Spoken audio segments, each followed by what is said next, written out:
Now, we, in 7th period, I mentioned to those kids, did not mention it to the other 2 classes, that I looked at the test that I have in front of me here, and I noticed that there were a lot of questions. Let me just put this down here. There were, like 40, well, more than, maybe 43, 44 questions. Yeah, 43, 44 questions, probably about things that we had talked about in class. The only area that I would say that there'll be questions on the test that we did not discuss in class is the first 20 pages of chapter 26. That discussion of the West, that I keep telling you about those 20 pages, the conflict with Native Americans, Western settlement, the farming frontier, the mining frontier. There's probably 8 questions on the test that come out of those pages. So pretty much you're not going to be able to get those unless you're really lucky or you read those pages. Now, in terms of the other material, let's go back to where we began our conversation with this. And we began our conversation with the end of the Civil War. So this test starts at the end of the Civil War and works through Reconstruction, goes through the political situation of the Gilded Age, and into the settlement of the Trans-Mississippi West, right up to the election of 1896. The last thing on this test would be the election of 1896, which is the very end of chapter 26. Now, okay, when the Civil War ended, here's what we said. We said that certain things were resolved. 1, slavery would be gone. 2, we would be a union, not a confederation of independent states. So we would be a nation, right? Not a union of independent states, but one unified nation. Now, despite resolving those issues, which were important, we argued that there were significant challenges in the aftermath of the war. And probably the most significant challenge was what to do with the ex-slaves. I mean, you got 4 million former slaves that are now immediately liberated. And the status and condition of those ex-slaves becomes the most important question to be resolved in one way or another by the aftermath of the Civil War. Now, immediately we can say a couple of things. 1, ex-Confederates were not sorry. Right? They were not sorry for what they did. They were not apologetic for what they did. What they were sorry for is that they lost. So the ex-Confederates were not sorry about what occurred, and they were absolutely committed. And we can see this running all through Reconstruction. They were absolutely committed to determining the status of their freed slaves. Right? So in the aftermath of the war, ex-Confederates are going to choke down emancipation. They're going to reluctantly accept the 13th Amendment and the emancipation of their slaves, but they're absolutely going to be committed to determining the status of those freed men. Now, we said this: the immediate response of Northerners to the aftermath of the war, the immediate response of Northerners was the Freedmen's Bureau. And what was the Freedmen's Bureau? How would you characterize the Freedmen's Bureau? What was it? Go ahead, It was the first federal agency. It was a federal agency that was intended to do what? Good. It was like disaster relief and welfare for those ex-slaves. Yes, I said that. That was good, wasn't it? I said it was a combination of disaster relief and a welfare agency. Disaster relief because the South was decimated by war. Their infrastructure was destroyed. A welfare agency because both whites and blacks in the South had real, genuine challenges in meeting their everyday needs. But the intent of the Freedmen's Bureau was to help to facilitate the freed men, and that's what we refer to the ex-slaves as, the freed men incorporating into the larger white society. Now, how did the white South respond to the Freedmen's Bureau? Does anyone besides Allison Perry and myself remember? Go ahead, Allison. How did white Southerners, what was their response to the Freedmen's Bureau? Do you recall? They resented it deeply. Remember we read that poem in class where he said, the Freedmen's Bureau in their uniforms of blue. I hate the Freedmen's Bureau in their uniforms of blue. Right? And remember at the end of that poem, he said, and I don't want no pardon for anything I done. For what I was, I am. And that kind of reflects this spirit that ex-Confederates had. Now, we said that Reconstruction, when we started Reconstruction with Lincoln's 10% plan, and what we said was this, that the idea of Reconstruction swung between two notions, healing and justice. Justice sort of saying that we want to punish the people that perpetuated this war, the ex-Confederates, in any number of ways. Healing in suggesting that we want the wounds of this war to be healed up, over, and the country to move on. And we said that Lincoln's 10% plan pretty much constituted a spirit of healing, right? That Lincoln wanted to quickly reincorporate the ex-Confederate states into the Union so that they would, that they would be back. He, to some extent, left the status and condition of African Americans up to the ex-Confederates that would take over. Now, there were some, the high-ranking officials under Lincoln's 10% plan were disenfranchised. Their status, everybody got amnesty, except for high-ranking officials. But Lincoln's plan was considered to be fairly, liberal and lenient by many people's standards, particularly the radical Republicans. Who were the radical Republicans? And what was their kind of role in all of this? Anybody have any idea of who the radical, Taylor, you are a person who studied the radical Republicans quite extensively. What's your recollection? The old radical Republicans, Taylor. They weren't. You have, Bobby, help your best friend out. Help your ex-best friend out. Go ahead. They were opposed to Lincoln's plan. Well, there you go, Bob. Yes, indeed, they were opposed to Lincoln's plan. But what were they all about? I mean, Gross, go ahead, tell the kids. Remember you had the nice suit on yesterday? Very nice suit. Go ahead, Gross. Tell the kids, what were they all about? Yeah, they didn't like the 10%, but why didn't they like the 10%? They believe that the South deserved to be punished severely for what they did, and that they essentially were just, all of them were traitors who weren't sorry for what they did, so they deserved to be treated equally. I barely heard that, but what I did hear was, I think, pretty good. Because you said, I think I heard you say that they wanted to punish the ex-Confederates. They believed that they were traitors, and they wanted justice, right? And they thought that Lincoln's 10% plan, Bob, was far too lenient. They proposed their own plan. What was their own plan called? Anybody remember? Wade Davis bill, which died in pocket veto. So we talked about this kind of dispute between Lincoln and the radicals about the direction of Reconstruction, healing versus justice. But Lincoln dies. He's assassinated on April the 14th. And after Lincoln's death, Johnson takes over. And remember, we said that some people expected Johnson to be kind of maybe a better, I should say this, the radical Reconstructionists, not radical Reconstructionists, radical Republicans might have expected Johnson to move more towards their position of justice. Why so, Alec? Why were the radicals maybe hoping that Johnson would take their position a little more than Lincoln did? He was a congressman from Tennessee and Senator from Tennessee. Senator from Tennessee, and he had a deep hatred for the aristocracy in the South. Yes, and he was a champion of the poor white man in the South, the mountain white. He hated the aristocracy in the South, and so they thought, well, Johnson is going to be more vindictive and more than Lincoln was.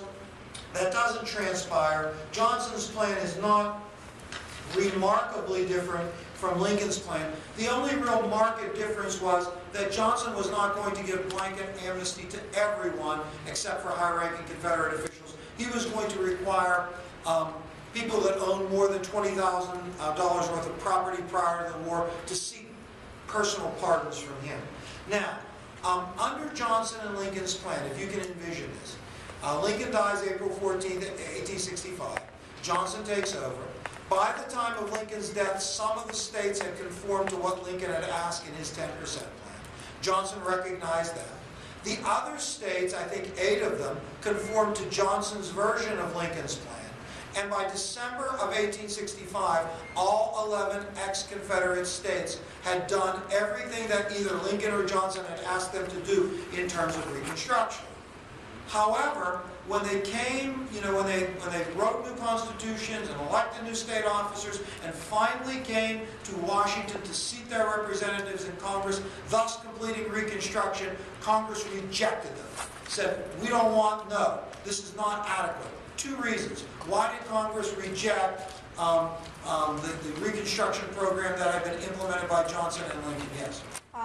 a lot of the congressmen were from the South that were ex-generals and leaders of the Confederate Army. So then when the ex-Southern states were allowed to elect people to positions of authority, that many times they elected the same people that had led them prior to the war. Ex-Confederate generals, ex-Confederate government officials, the most flagrant being Alexander Stephens, who was appointed by Georgia to represent Georgia in the Senate in the immediate aftermath of the Civil War. And of course, Alexander Stephens was the Vice President of the Confederacy. Besides that, there was something else that they did not like, Northerners. What else? Does anybody remember? What else? Go ahead, Cage. The South had implemented black codes, which were like backdoor slavery. The black codes. The black codes were individual state laws that relegated African Americans to a form of second-class citizenship. And many Northerners deeply resented these black codes because they saw them as, and Cage said it, backdoor slavery. You know, this is a way to circumvent the 13th Amendment and put African Americans in a status that goes beyond or beneath freedom, but slightly above slavery. And the issue there was, who won the war? Did we win the war, or did the Confederates win the war? And so they reject, right? Congress rejects Johnson and Lincoln's Reconstruction program. And then there is a period of conflict. I mean, within Congress, within the Republican Party, there are conservative Republicans, there are moderate Republicans, there are radical Republicans that all have different visions for Reconstruction. But Johnson manages to unify those differing groups in opposition to his Reconstruction program. Because Johnson defiantly tells the ex-Confederate states, you have done everything you need to do, you don't need to do any more. Congress responds to that by passing two pieces of legislation. Both of these pieces of legislation are passed in '66. February, the Second Freedmen's Bureau. What does Johnson do with the Second Freedmen's Bureau? Go ahead, Beck. Second Freedmen's Bureau, what does Johnson do? He Vetoes it. Civil Rights Act in March, what does Johnson do? Vetoes it. So he vetoes both of those pieces of legislation. Eventually, both of the vetoes were overturned, and Congress responds to Johnson vetoing two pieces of congressional legislation that were attempting to remedy what Congress believed to be the worst abuses that were perpetrated under Lincoln and Johnson's plan. Congress responds to them with the 14th Amendment. Now, the 13th Amendment to the Constitution freed the slaves. What did the 14th Amendment do? Grant the slaves citizenship? Yes. The 14th Amendment defines citizenship, and it grants the ex-slaves citizenship by virtue of their birth on U.S. soil. And it provides for equal protection under the law for American citizens. Basically, the 14th Amendment made the black codes unconstitutional. Right? The 14th Amendment made the black codes unconstitutional, and then Congress demanded that the ex-Confederate states ratify the 14th Amendment and live by it before they would be readmitted into the Union. Johnson insists that they do not ratify. How is this conflict between Congress and Johnson resolved? On one hand, the congressional position on Reconstruction is embodied in the 14th Amendment. On the other hand, Johnson is saying, do not ratify the 14th Amendment. Refuse to do so. But this is a conflict between Congress and Johnson. How is it resolved? Go ahead, Lloyd. I'm not sure. Emily, go ahead and tell the man. Was that impeachment? No, not yet. Go ahead, Emily, tell the man. Son of a gun. Go ahead, Gina, tell the man. Okay, let me give you the scenario one more time, then I'll call you, Jordan. Okay, this is the sequence of events. The sequence of events is December of '65. All 11 Confederate states had complied with what Johnson and Lincoln had asked them to do. But Congress didn't like it because of who they elected in the black codes. After that, Congress convenes and they pass two pieces of legislation to try to modify Johnson and Lincoln's Reconstruction. Second Freedmen's Bureau, Civil Rights Act. Johnson vetoes both of them, then Congress overrides his veto. Congress responds to that by passing the 14th Amendment through both houses of Congress, sending it out to the states, and then telling the states, if you don't ratify the 14th Amendment, you can't be readmitted into the Union. Johnson encourages them not to do that. This is a conflict. This conflict, Jared, is resolved by what? Is it when they passed their office act? And then Not yet, not yet, not yet. Yes. What did he say? What did she say? No. The congressional elections of 66. The congressional elections of 66. Right? So this is 1866 when this happens, right? And, you know, it's the summer of 66 when the 14th Amendment is passed. And what Johnson says to the ex-Confederate states, refuse to ratify the 14th Amendment until the congressional elections. We will try to push for people in these elections that are more sympathetic towards the South. People who are more interested in healing than justice. The radicals pushed for more people that were more interested in justice than healing. When the election returns came in, right, the Republicans and radical Republicans, and in particular, had won big gains in the House. Veto-proof majorities, which was an indication, Bobby, that the country supported more the congressional, leaning towards the radical position on Reconstruction. After the congressional elections in 66, when the next Congress takes its seat in 67, they throw out all of the Reconstruction that had occurred under Lincoln and Johnson, with the exception of Tennessee, and they pass the first, second, and third Reconstruction Acts. And the first, second, and third Reconstruction Acts establish what we call radical or congressional Reconstruction. Right? So we have presidential Reconstruction, that's Lincoln's 10% plan, up to the first Reconstruction Acts in March of 67. From March of 67, we have congressional Reconstruction that lasts until March of 67, up to when? What's the end of congressional Reconstruction? This is jumping ahead, Valerie. This is jumping way ahead. Go ahead. Congressional Reconstruction ends with? Go ahead, Jacob. Compromise of 1877. Compromise of 77. We talked about that a couple of days. We'll come back to that in a second. You kids are extraordinarily smart. Now, under the new state governments under radical Reconstruction, remember, what radical Reconstruction says is, look, we're going to throw everything out, we're going to start over again.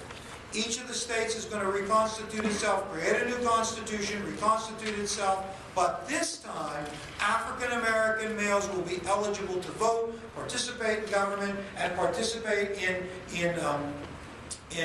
reconstituting these state governments and running for office. Ex-Confederates that were disqualified from office by the 14th Amendment would not. And so what happens in all of those ex-Confederate states, all 11 of them, for at least a period of time, there is a coalition of carpetbaggers, scallywags, freed slaves that form Republican governments in those states. Those Republican governments are called the radical regimes, the radical governments. And remember, we said their legacy is mixed.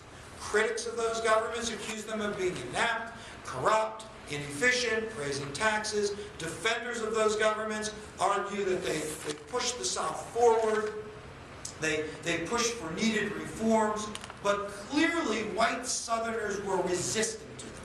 What was the big symbol of white Southern resistance to those radical regimes? There was a symbol. Okay, here are these radical regimes. By the end of Union bayonets, they are put into place. White Southerners resisted these governments, and what's, go ahead, man.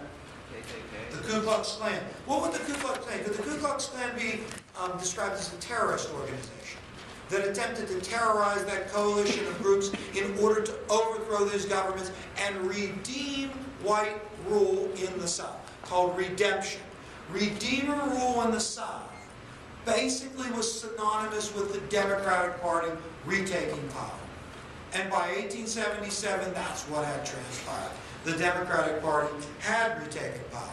Now, initially, when the Republicans launched Reconstruction, Johnson is still the president.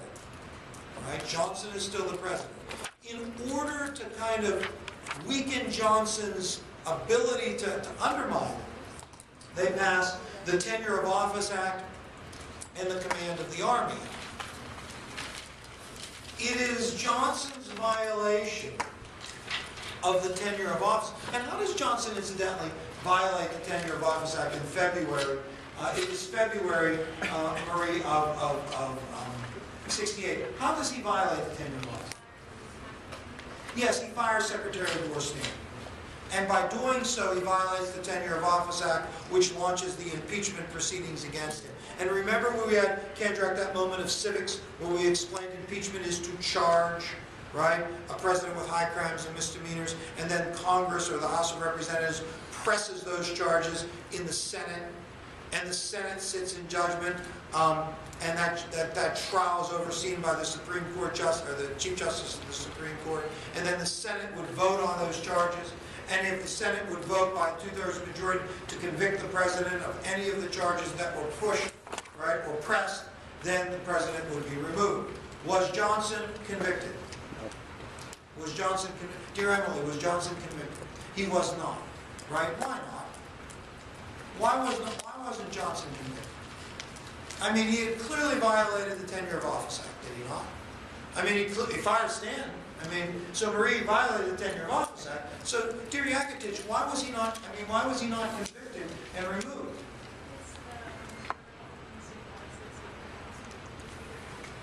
Yeah, some people didn't want some Republicans, conservative Republicans, did not want the President Pro Tem of the Senate, who was a radical Republican, to take over. And some people saw those charges as not rising to the level of something that should be used to remove a president from office. You know, so these charges are kind of dubious, you know, against Johnson. I mean, what did he do? He violated a law that was intended to capture him in violating a law. And so, you know, he was acquitted by one vote. It might not have been that close, but shortly afterwards, Ulysses S. Grant was elected to the presidency in November of '68. And remember, the big significant thing about Grant's election is despite his popularity, he is only elected in the popular vote column because of African-American voting. So Grant owed his election to some extent to the vote of black men in the North and in the South and in other places that had voted for Grant. And that reality is what spurs the 15th Amendment, which enfranchised African-American males to vote. So the 13th Amendment freed the slaves, the 14th Amendment made them citizens, and the 15th Amendment gave African-American males the right to vote. Oh, what was the Credit Mobilier scandal that was part of the Grant administration? The terribly, what did that involve? Does anyone, I mean, let's say you would have read your book, which, you know, clearly no one has. But let's say you would have read your book, and while you were reading it, saw you came again, you read about the Grant administration, and you read in the Grant administration there were all these terrible scandals, and the most flagrant and significant of these was the Credit Mobilier. Does anybody recall what that was about, what that involved, besides the instructor? Bobby, have you Credit Mobilier? No. You might want to take a look at that then. The Credit Mobilier scandal. And you know, Grant's administration is corrupt. So much so that in 1872, when Grant is seeking re-election, the reformers in the Republican Party, oh, incidentally, Kristen K.U. Kristen K.U., what were the reformers in the Republican Party? What were they called? Remember we said there were reformers in the Republican Party. What do we call them? Remember?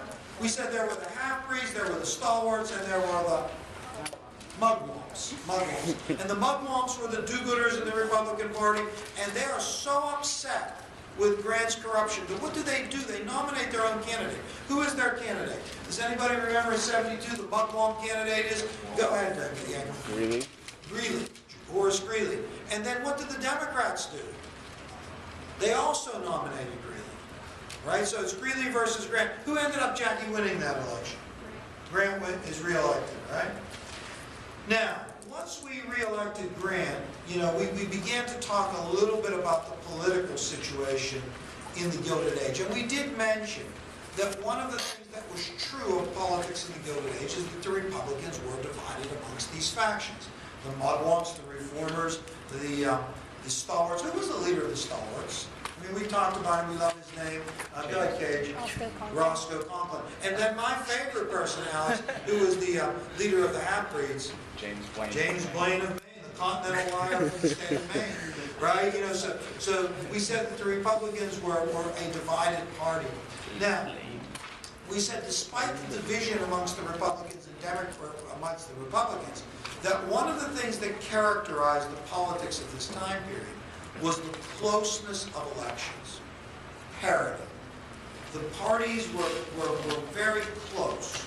Every election was determined by small numbers of votes. Every election could have gone either way. The power in the House, and then to a lesser extent the Senate, would turn relatively easily. The political parties were really evenly matched. We also said that because of that, both parties tended to avoid taking strong positions on political issues. We did say there were political issues like currency, civil service reform, tariffs, railroad regulation, but neither party was anxious to take firm positions because they were afraid it would alienate at least part of the members of their parties. And because the elections were so close, they avoided them. Now, we said, even if, that being true, right, they avoided issues, we also said there were lackluster candidates. The forgettable presidents, lackluster candidates that don't inspire, much enthusiasm. And then we said that many of them were corrupt at every level. So we said, remarkably, large number of people flocked to the polls. And we talked a little bit about maybe some reasons why. One of the things we said that was important to politics at this time period was patronage. What do we mean by that? What is patronage? We said, one of the things that was important to politics in this time was this notion of patronage. Go ahead, Logan. It's like giving jobs to people. Okay, so like patronage is like rewarding your supporters with governmental actions at your disposal, largely jobs. So I can take care of the people who supported me in the election by giving their friends and relatives government jobs. And what was the haven of patronage? What area of government? Yes, the post office, the postmaster general. And so people supported political candidates in order to get this patronage. And this patronage was really important to kind of stimulating political activity during this time period. Now, we suggested that geographically, the parties kind of differed. By 1877, the South was solidly Democratic, and then many northern cities tended to support the Democrats. And New England and the Midwest tended to be Republican, and that there was a swash of doubtful states, starting with New York and Pennsylvania, Ohio, Indiana, and Illinois, that swung both ways in elections. And if you look at the election returns, particularly the election returns of Cleveland, go to Cleveland, it's the state of New York that determines the election. When Cleveland wins the state of New York, he wins the election. When he loses the state of New York, he loses the election. And you can see, kind of the distribution of votes in that manner. We also said that parties were divided by ethnicity and religion, with the Democratic Party being the party of the immigrant, Catholic, Jew, the Republican Party being the party of the white Anglo-Saxon Protestant, native-born. We said that the parties divided on the Civil War. The Republican Party waved the bloody shirt. We're the party of the Union Army, we're the party of Lincoln, we're the party that won the war, saved the Union, freed the slaves. The Democratic Party waved their own bloody shirt. The Republicans are the party of Reconstruction, who punished us, needlessly in the aftermath of a war that was justified in the first place. Or not a war, a cause that was justified in the first place. Now, in terms of the forgettable presidents, we have Hayes, Garfield, Arthur, Cleveland, Harrison, Cleveland. Right? Now, Hayes, Garfield, Arthur, Cleveland, Harrison, Cleveland. Is that right? I think it is. Right? Hayes is elected in 1767. Garfield is elected in 80. Arthur takes over when Garfield is assassinated. Cleveland is elected in 84. Harrison in 88. Cleveland again in 92. They're widely considered to be the forgettable presidents. Of all those presidents, Who was really the only one that takes any kind of tangible stand on an issue? Pardon me? Arthur does. Arthur takes a stand on an issue. What is Arthur famous for? You know, Arthur is famous for patronage, but he's also famous for something else. Piece of legislation. The Pendleton Act? The Pendleton Act. Matt, what did the Pendleton Act refer to? We said the Pendleton Act was a big deal. It was in the Arthur administration. What did the Pendleton Act refer to? What did it deal with? I'll call on Kendrick if you force me to. I'll do it. Go ahead, Kendrick. Go ahead, Gina. Like, it was about jobs. It was about civil service reform. Civil service reform and jobs is what that's about. Oh, so if we go back in the Hayes administration, what did we say the big issue was in the Hayes administration? We talked about that. There was in fact a big issue in the Hayes administration. What was that? Yeah, go ahead, Al. Currency inflation? Yes, currency. Greenbacks and the free and unlimited coinage of silver. Hey, how was the issue of the free and unlimited coinage of silver resolved in the Hayes administration? What piece of legislation?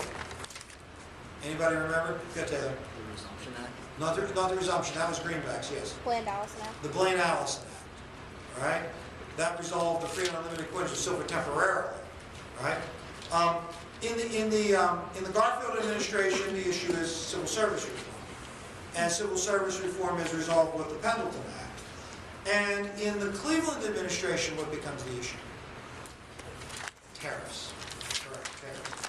And that issue of tariffs is really almost going to, cost Cleveland the election in 1888. Oh, what was what did the case of Plessy versus Ferguson deal with? What did the case of Plessy versus Ferguson deal with? Might seem off the subject. Go ahead, Ann. Segregation. And segregation in the aftermath of the Civil War in the South came as a result of a series of state laws that were passed by individual states. Dear Hannah, do you recall what those state laws were called? Jim Crow laws. Jim Crow laws instituted legal segregation in the South. And then the question that was raised in the case of Plessy versus Ferguson is this consistent with the 14th Amendment? I mean, is it legal to have separate facilities for blacks and whites, public and private? Is that legal? Is that okay? Is that consistent with equal protection under the law? And what the court ruled in Plessy versus Ferguson was that separate was okay as long as it was equal.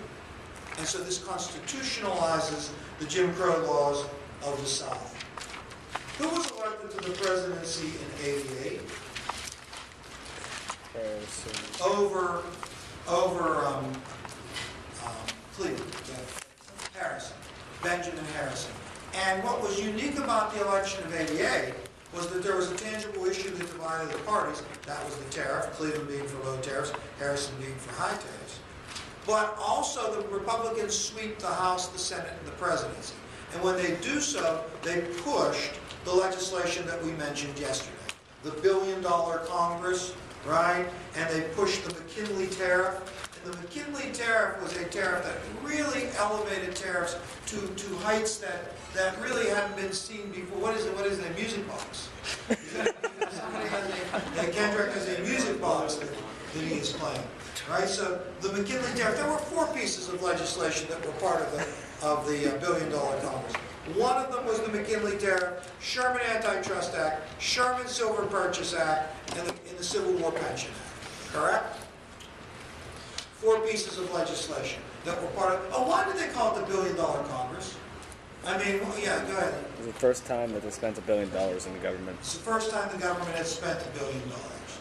Right? So the $1 billion Congress was to indicate this was the first time the government had spent $1 billion. Now, remember we said today that the $1 billion Congress must have been somewhat unpopular because the Democrats came back into office in 1900, which set the stage for the election of 1890, which set the stage for the election of 1892. In the election of 1892, Cleveland is reelected, but the significance of that election was the emergence of the Populist Party. And we talked about the Populist Party at length over the past couple of days.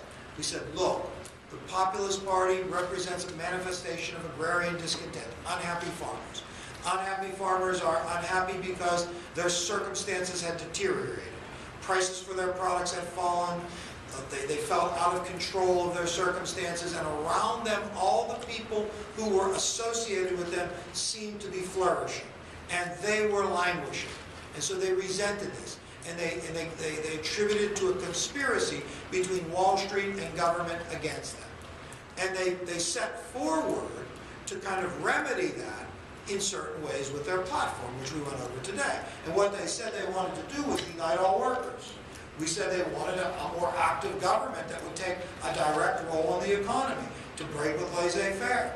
They wanted to break the power of the political bosses and return the power to the people. And one of the things that they really wanted was currency inflation, the free and unlimited coinage of silver. Now, we said that the free and unlimited coinage of silver becomes religion to the populists, and they are absolutely convinced that this is the solution. Brooke Ruby, please call 5744. Brooke Ruby, 5744. No. That this is the solution to their problems, right? Now, okay, stay with me for just a second. Now, we said that, look, you know, the Populist Party makes a big splash, a big kind of sensation with the electoral returns in '92. But the big problem that they and the country face, Bobby, what are you doing up there? What are you and Jack doing up there? Pay careful attention, you need this, right? What the country faces is the panic of '93. Right? The panic of '93 is this devastating economic recession. Now, of all the things that Cleveland does in response to the panic of '93, what seems to be the most controversial? We just talked about this today. Yeah, go ahead, Alan. Didn't he blame the Sherman Silver Service Act? Repealed the Sherman Silver Purchase Act, and then after repealing the Sherman Silver Purchase Act, he goes further, Jared. What's he do? Except for the gold standard. Pardon me? Gold standard. Restores the gold standard, and then even goes further. He borrows money from J.P. Morgan. The government borrows money from J.P. Morgan. Who was J.P. Morgan? Val, remember you were one of the students that were there today? Many of the students went down to the college fair, picked up some brochures, right? Yeah, so, but you were one of the students there, Valerie, and we talked about J.P. Morgan. Who was he? And a pen.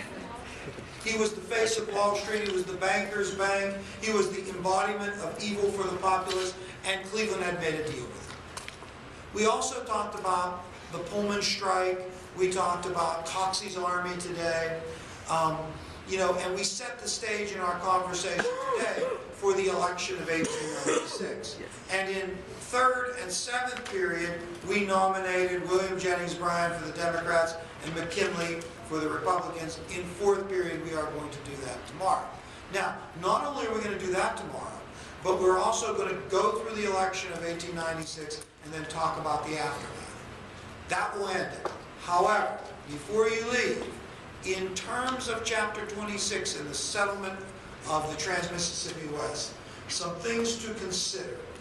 One, a book, Century of Dishonor. Who wrote it? No one's read that yet, did they, man? Century of Dishonor. Who wrote it? What was it about? Bobby? Darn you. Blasted. Right? Gross? Son of a gun. Alex? Okay. Secondly, Dawes Act, D-A-W-E-S, major piece of legislation dealing with Native Americans in the aftermath of the Civil War. Dawes Act, very important. D-A-W-E-S. Anybody? Yakatich. Who can I trust? Yes, go.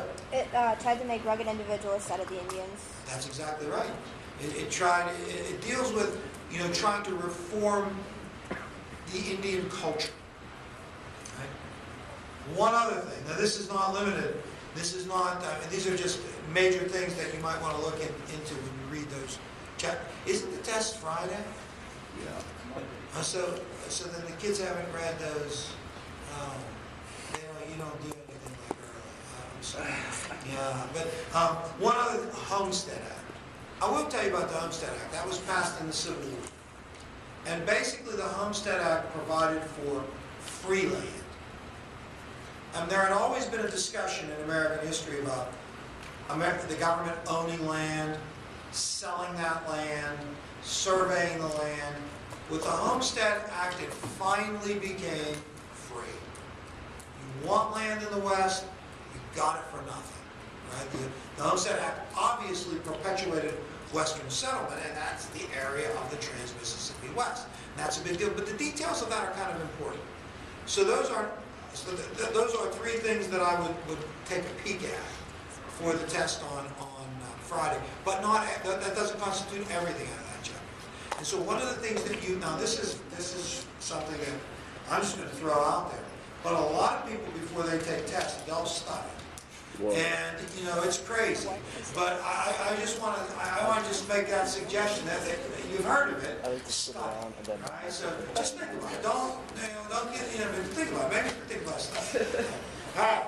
So that's it for that. I like to think about studying, and then not actually. Yeah. Goodbye.